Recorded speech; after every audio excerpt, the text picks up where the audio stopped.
खुलुमबाय। दिनै जों कर'ना भाइरासनि माखासे खोथा सावरायगोन। कर'ना भाइरासआ बेसेबां जाखो, खैजोन मानसि थैखो आरो खैजोन मानसिफोरखौ बे बेमारनिफ्राय रैखा खालामनो हाखो, बेनि सोमोन्दै माखासे खोथा सावरायगोन। आसामाव दासिम गासै 16 जन मानसिफोरनियाव कर'ना भाइरासनि पजिटिभ रिजाल्ट मोननाय जाबाय।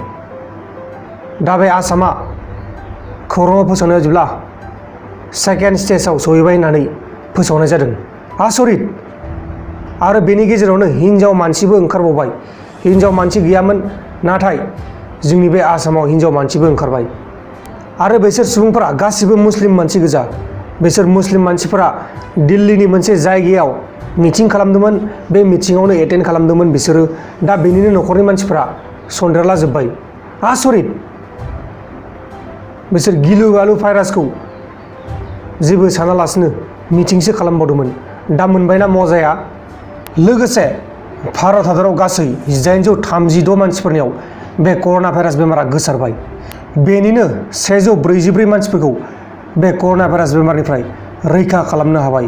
बे गिलु बालु भाइरास कर'ना भाइरास बेमारा सानसेयावनो जोंनि बे भारत हादराव 437 मानसिफोरनियाव खनसेनो जादों। आसरित! सानसेयावनो 437 मानसिफोरनियाव बे बेमारा गोसारदों जोंनि बे इन्डियायाव। जोबोर गिनो गोनां खोथा जानानै दं। मानसिफोरा लकडाउन होबाबो फाल्तुसो मोनगासिनो दं। दा बेनिखायनो जोंनि बे भारत हादराव बे कर'ना भाइरास बेमारा गोसारनो इजि मोनदों। सानसेयावनो 400 गाहाम केस बारायदोंबा, अब्ला सानसेयाव गाबोनफोर 800 आरो सबनियाफोर 400, सबनियाफोर आरो 1000बो थांनो हानाय। दा बेनिखायनो लकडाउन होनायखौ मानिनानै सोलिनांगोन, नङाब्ला गाव गावनि जिउखौ गाव गावनो जानानै लागोन। लकडाउननि मुङाव लकडाउन फालियै मानसिफोरखौ गासै आसामाव 600निबो बारा सुबुंफोरखौ एरेस्ट खालामदों एबा हमनाय जादों। बेनिनो खायसे सुबुंफोरखौ जोबथेसालियाव लांबाय, खायसे सुबुंफोरखौ पुलिस स्टेसनाव दोनगासिनो दं। गासै 400निबो बारा सुबुंफोरखौ एरेस्ट खालामनाय जादों जोंनि बे आसामाव लकडाउन होनायाव मानियैनि थाखाय। दा बेनिखायनो जोंनि बर'फोर, नोंथांमोना बे लकडाउनखौ मानिनानै सोलि। नोंथांमोना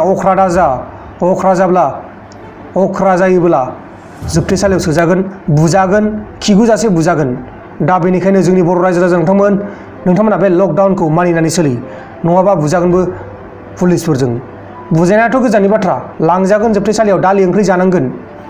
साननानै नाय एसे, जोंनि बर'फोराथ' लकडाउनखौ जेबो फालियाखैनो, खालि इलेक्सननि दावराव जोंनि बे बिटिसिआव UPPL आरो BPFनिल' दावराव। आसरित! मा UPPL, मा BPF? कर'ना भाइरास बेमारजों रावबो हानाय नङा, मिथिबायना? BPFआनो जा बा UPPLआनो जा।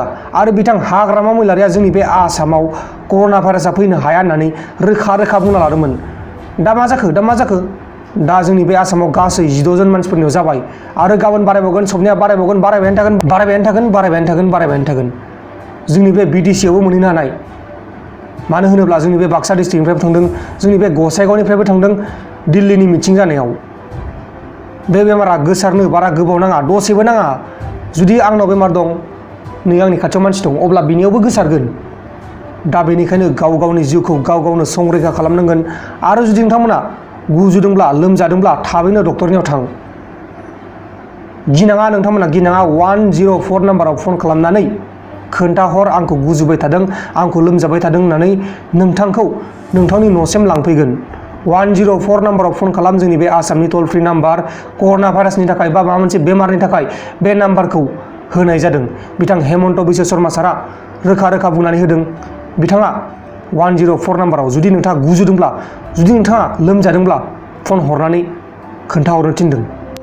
दा जियानो जादोला, जोंनि बे भारत हादराव 4 मेसिम बन्द' खालामगोन होननानै फोसावनाय जादों।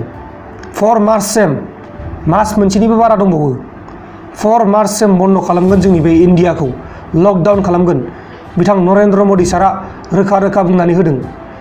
दा बेखौ नंमारना नंमारा मोजाङै थि मिथिनाय जायाखै। जोंनि भारत हादरनि प्राइम मिनिस्टार बिथां नरेन्द्र मदि सारानो रोखा बुंनानै होखादों 4 मार्चसिम बन्द' जागोन होननानै। नोंथांमोना दिनैनि बे भिडिअ'आव गोबां खोथा मिथिबाय जानो हागौ। जोंनि बे आसामाव गासै साबैसे मानसिफोरनियाव कर'ना भाइरास बेमारा जाखो, लोगोसे जोंनि बे भारत हादराव साबैसे मानसिफोरनियाव बे बेमारा गोसारखो, बेनि बागै दिनैनि भिडिअ'आ बेखिनियावनो जोबनाय जाबाय।